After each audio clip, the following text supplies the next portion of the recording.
Young, enthusiastic guy. By profession, he is a chartered accountant. Was working in stock market.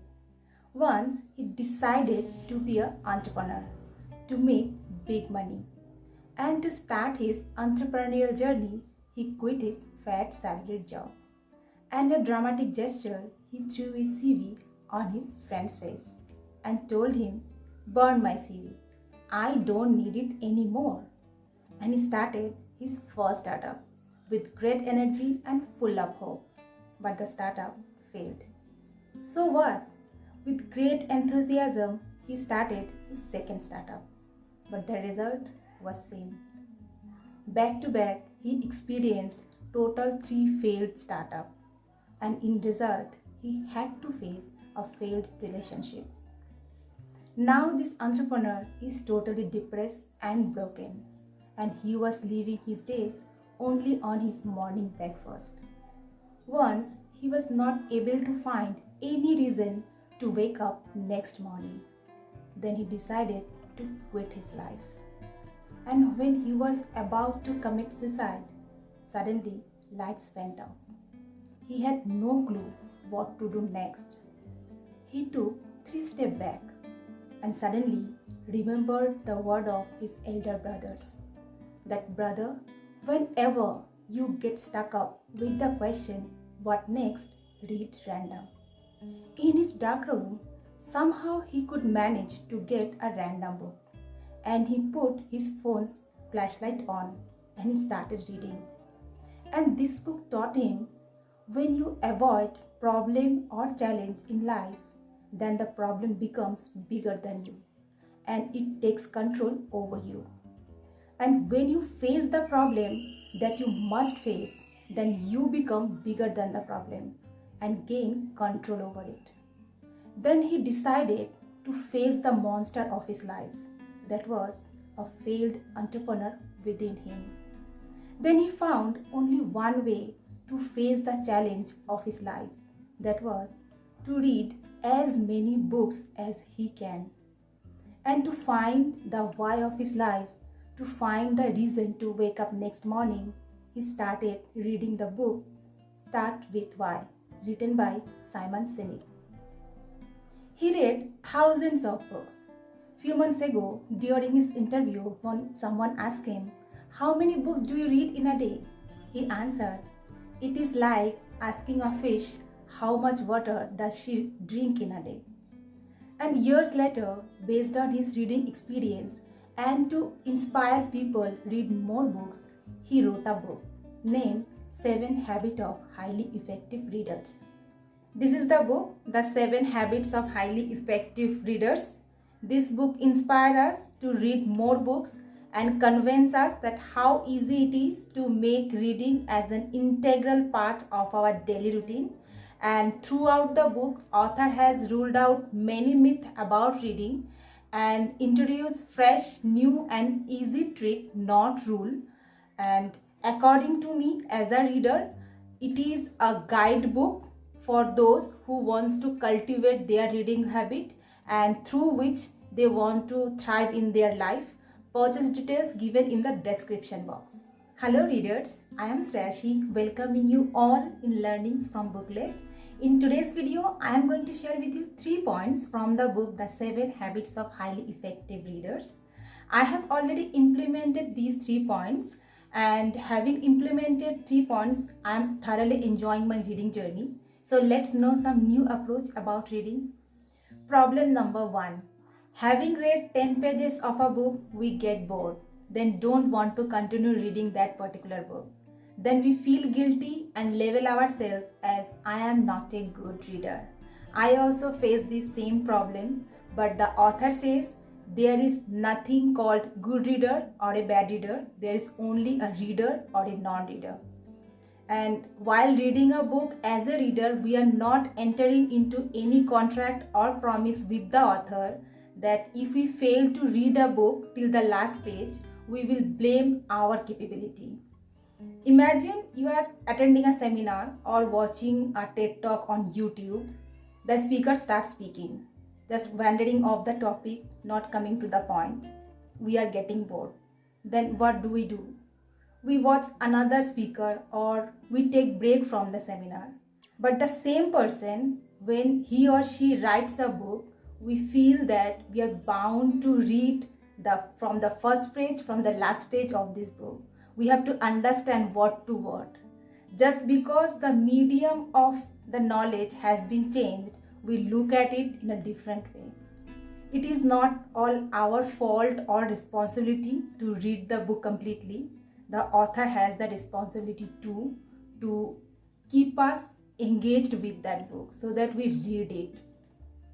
When you are quitting a book, the reason can be anything. Maybe this book is not for you, or maybe you are not getting anything new to learn from this book. So you can put any reason, but don't blame yourself that you are not a good reader. Author gives a simple math to make our reading easier, that is 100 pages from one book is equal to 10 pages from 10 different books. The purpose of this equation is so that we don't quit reading just because we could not finish our previous book. And the 10 pages from 10 different books, from this equation we get accumulative knowledge, and that's why this equation is more beneficial for us rather than 100 pages from one book. Author says just read random. There are books on self-development, time management, parenting, relationships, and so on. Just take a book and start reading, and don't stick to a category that you like. Read what you need, because you never know which line in what book can bring some instant transformation through some brilliant insight, and you emerge as a changed person than you were just a few minutes ago. Here author placed a very genuine and catchy example to make us understand, that is, we don't feel guilty when we leave a movie half watched, or we don't label ourselves as a bad TV watcher when we shift TV channels so frequently. I know it sounds very crazy, but we feel guilty when we leave a book half read because we take reading too seriously. Author says don't take reading too seriously. If something is important to you, make it casual, not special, because habits are casual. And main important thing that author always tell, that is quit the book but don't quit reading. Problem number 2. College syllabus, office pressure, weekends with family. We don't have enough time. When will we read? Author says there are thousands of time pockets, and these time pockets are usually in minutes. That's why we don't notice them and they just fly away. We can get these time pockets when we are standing in the long queue at the cash counter, or when our punctured scooty or bike is being repaired, or when we are waiting for the food at the restaurant after placing the order, and the waiting time at the bus stop or at the railway station, and after getting our boarding pass when we are waiting at the airport. We can use these time pockets for our reading, and for that we don't have to carry a physical book. In the advancement of technology, we can read from PDFs, ebooks is there, audiobooks is there, you can listen to, you can watch authors interview on YouTube, and Booklet is there, you can read and listen to at the same time, and within a 20 minutes you can complete a book summary also. And this app played a very big role to cultivate my reading habit. So medium is not important, our main focus on reading. And author says expecting extraordinary result without making any changes in our daily routine is a foolish game.